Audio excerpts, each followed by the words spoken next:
cap has kept new oil from leaking into the Gulf for more than 2 weeks now, and BP officials are letting thousands of cleanup workers go from the beaches where there is no more oil washing up. But what about the water? In Focus, reporter Ted Oberg tested water all along the Gulf Coast. The results are in, and Ted is live on the Galveston seawall to let us know. Ted?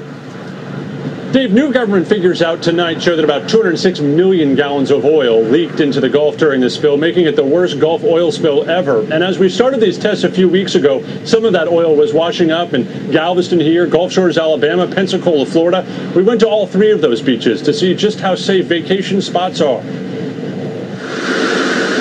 It's been hard to believe your eyes this summer, those unimaginable images of oil-soaked coastlines and beaches coated with crude. Some of them closed, others open, but with severe warnings to avoid swimming, wading, or entering the water.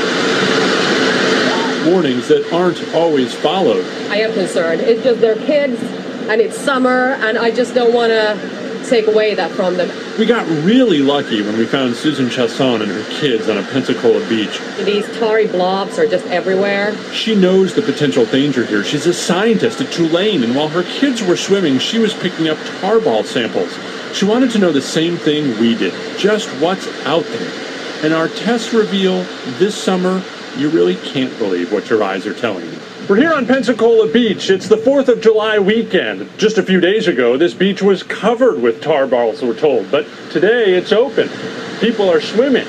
But do they really know what's in their water? To figure it out, we teamed up with environmental testing expert Rhett Farrell and fanned out to test Gulf Coast beaches from Galveston to Gulf Shores and beyond. We tested Galveston both before the tar balls rolled up and after. So we'll take a sample. Take it back to a lab to get it tested. We went east as far as Pensacola, Florida. We're running 9 separate tests on all of this and worked our way back. So we've driven a little closer to home. Now we're in Gulf Shores. There's been oil spotted here, plenty of cleanup crews on the beach, but we're going to go test the water and see what's there. There's oil out there somewhere. We could see skimmers just offshore, but what we really wanted to know was what's in the water close to the beach. Man, you worried about what's in this water at all or no?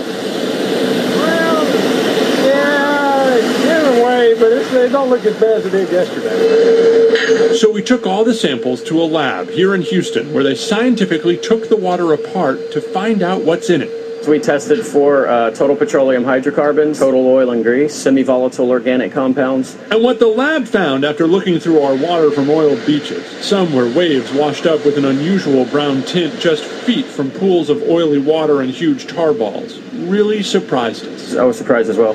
No signs of oil or its components or that dispersant or chemicals in any of the water.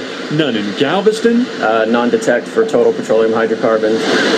Or Gulf Shores. It seemed very clean. Or Pensacola.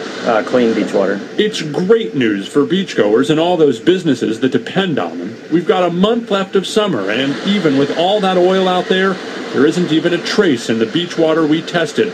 But how could it be? Water's not going to dissolve oil, and so, it can definitely dissipate and, become pretty well mixed, but it's not going to ever become a mixture like salt and water.